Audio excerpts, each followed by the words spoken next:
రాణి అరే ఏంటండి, ఎందుకు ఇంత ఆనందంగా ఉన్నారు? మన కంపెనీలో మరో యూనిట్ ప్రారంభించారనుకున్నాం కదా. సెక్రటేరియట్లో ప్రిన్సిపల్ సెక్రటరీ గారితో మాట్లాడాను. ఆయనకి నేను చెప్పిన డీటెయిల్స్ అన్నీ చాలా బాగా నచ్చాయి. వెంటనే ప్రాపర్టీ రిపోర్ట్ రెడీ చేసి సబ్మిట్ చేయమని చెప్పారు. అన్ని అనుమతులు ఇస్తా అన్నారు. ఇంత పెద్ద గుడ్ న్యూస్ ఫస్ట్ నీతోనే చెప్పాలనుకున్నాను. చాలా సంతోషంగా ఉందండి. కృషితో నాస్తి దుర్భిక్షం అంటారు. మీ పట్టుదల ఈరోజు ఈ స్థాయికి తీసుకొచ్చింది. మీరు తలుచుకుంటే ఏదైనా సాధించగలరు అని.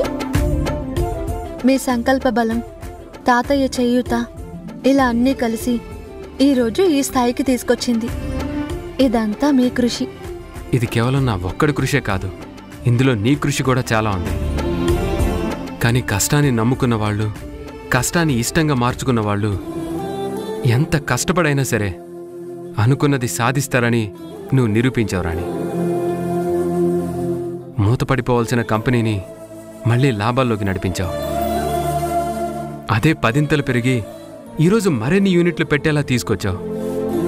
ఇంత చేసినా ఇదంతా నా వల్లే జరిగిందని ఏ రోజు నువ్వు చెప్పుకోలేదు.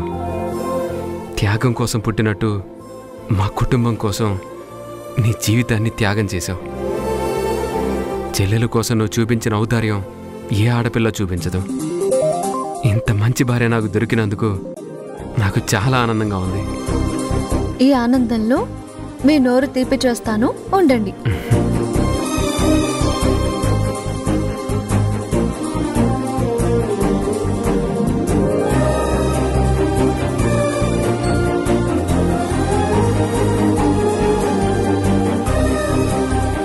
నా కోసం ఎంతో చేసినా నీకోసం, మనసారా నా కోసం మీరే తీసుకొచ్చారు కదా, మీరే నా తల్లో పెట్టండి.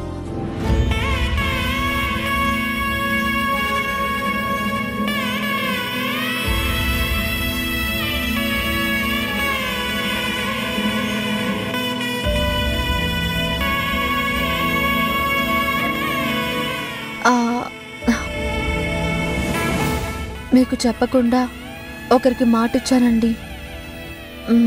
మీరు తప్పుగా అనుకోరు కదా? నా రాణి ఎప్పుడూ తప్పు చేయదు. ఏంటో చెప్పు.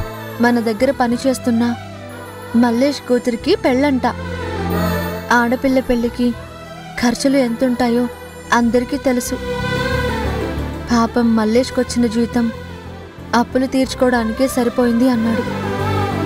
పెళ్లి ఖర్చులకు కూడా డబ్బులు లేవు అంటే 5,000 రూపాయలు ఇచ్చానండి. ఒక ఆడపిల్ల పెళ్లి బాధ్యత తీసుకోవడం ఒక అదృష్టం లాంటిది. ఈరోజు ఆ స్థాయి మనకుంది. అందుకే ఆ పిల్ల పెళ్ళి మన ఖర్చులతో చేద్దామండి. వాళ్ళ ఊరు రుద్రారంలో పెళ్లి చేస్తున్నారు. మనం అక్కడికి వెళ్ళి దగ్గరుండి ఆ పెళ్లి చేద్దాం. మీరు ఒప్పుకుంటారన్న నమ్మకంతో మీకు చెప్పకుండా ఈ మాట ఇచ్చాను. నేనేం తప్పు చేయలేదు కదా? చెప్పాను కదా రాణి, నా రాణి మహారాణిలాగే ఆలోచిస్తుంది కానీ తప్పు చేయదు. నువ్వు ఆడపిల్లవు కాబట్టి, బాధ్యతలు మోసిందానివి కాబట్టి ఒక తండ్రి కష్టం ఎలా ఉంటుందో నువ్వు ఊహించావు. నీ మీద ఇష్టాన్నే కాదు, నీతో కష్టాన్ని కూడా పంచుకున్నాను కాబట్టి నువ్వు తీసుకున్న నిర్ణయాన్ని తప్పు పట్టను. తప్పకుండా అలాగే చేద్దాం. నా మంచి మగుడు.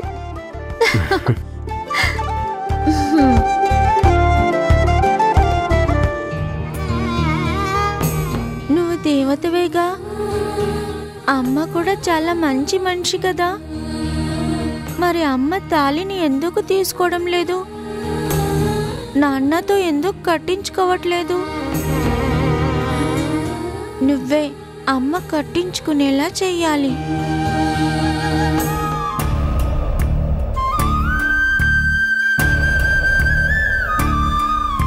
ఏంటి స్వామి ఇది?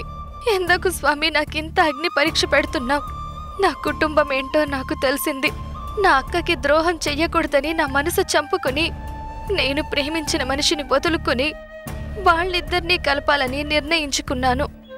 చివరికి నా ప్రాణమైనా తీసుకుని వాళ్ళిద్దరినీ ఒక్కటి చెయ్యాలి అనుకున్నాను. కానీ అలా జరగలేదు. వంశీ మనసు మారలేదు. తను ప్రాణం తీసుకోవాలి అనుకున్నాడు.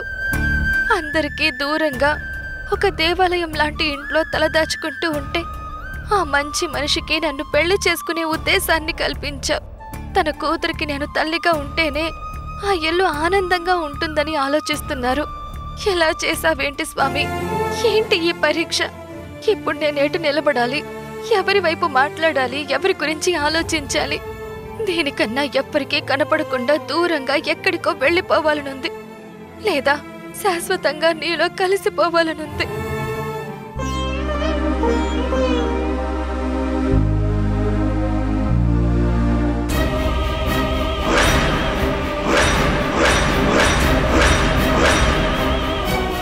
వంశీ, నువ్వేంటిక్కడ? నీతో మాట్లాడాలని వచ్చాను. నా జీవితం ఏంటో ఈరోజు తేల్చుకోవాలని వచ్చాను. ఒకరోజు అదే దేవుడు సాక్షిగానే నువ్వు నా ప్రేమను ఒప్పుకున్నావు. మన ప్రేమకు సాక్ష్యం ఆ భగవంతుడే. అందుకే ఈరోజు మన జీవితానికి కూడా ఆ భగవంతుడు సాక్షిగా ఉంటాడని ఇక్కడికొచ్చాను. మన జీవితం కాదు వంశీ, నీ జీవితం. నీ జీవితంలో నేను లేను. ఉండవలసింది సమంత. నువ్వు సమంతతోనే జీవించాలి, నాతో కాదు. నాది ఒంటరి ప్రయాణం. నీ అడుగులో అడుగు కలపడానికి సమంత ఉంది. నీతో జీవితాంతం నడవడానికి సమంతకి మాత్రమే హక్కుంది. ఈ బంధం నువ్వే వేశావు. 3 ముళ్లతో అది ముడిపడిపోయింది. దాన్ని విప్పడం కుదరదు. మళ్ళీ మనం కలవడం కుదరదు. నాకు తెలుసు వర్ష, నువ్వు ఇదే మాట చెప్తావని. ప్రేమ అని నేను ఎన్నిసార్లు చెప్పినా ఆ ప్రేమ నీకు చులకనగానే కనిపిస్తుంది. ఇదే ప్రేమ కోసం మనసారా ప్రేమించిన మనిషికి దగ్గరవ్వలేక ఎంతో మంది ప్రాణాలు తీసుకుంటున్నారు. నేను కూడా నా ప్రాణం తీసుకుందామనుకున్నాను, కానీ నువ్వే బతికించావు. నువ్వే నాకు ప్రాణం పోసావు. నా ప్రాణం నువ్వే అయినప్పుడు, ఈ ప్రాణం నిలవడానికి కారకురాలు నువ్వే అయినప్పుడు నీతోనే బ్రతకాలని నిర్ణయించుకున్నాను. ఈ సమస్యకు ముగింపు తీసుకురావాలని నిర్ణయించుకున్నాను. నువ్వే చెప్పావు కదా, 3 ముళ్లతో వేసిన బంధం కాబట్టి అది విడిపోకూడదని. దానితో పడిన బంధాన్ని ఎవరూ తెంపలేరని నువ్వే చెప్పావుగా. ఇద్దరు మనుషులు జీవితాంతం కలిసి ఉండాలంటే పెళ్లి జరగాలి అని. అందుకే ఆ రోజు జరిగిన పెళ్లి అర్థం లేని పెళ్లి, ఈ రోజు జరగబోయే పెళ్లి అర్థవంతమైన పెళ్లి. మనసారా ప్రేమించిన మనిషిని మనస్ఫూర్తిగా పెళ్లి చేసుకోవడానికి వచ్చాను. ఆ దేవుడి సమక్షంలోనే నీకు తాళి కట్టి నిన్ను నాదాన్ని చేసుకుంటాను. అప్పుడు నా భార్యగా నువ్వు నాతో ఉంటావు. మనిద్దరం కలిసి ఉంటాం.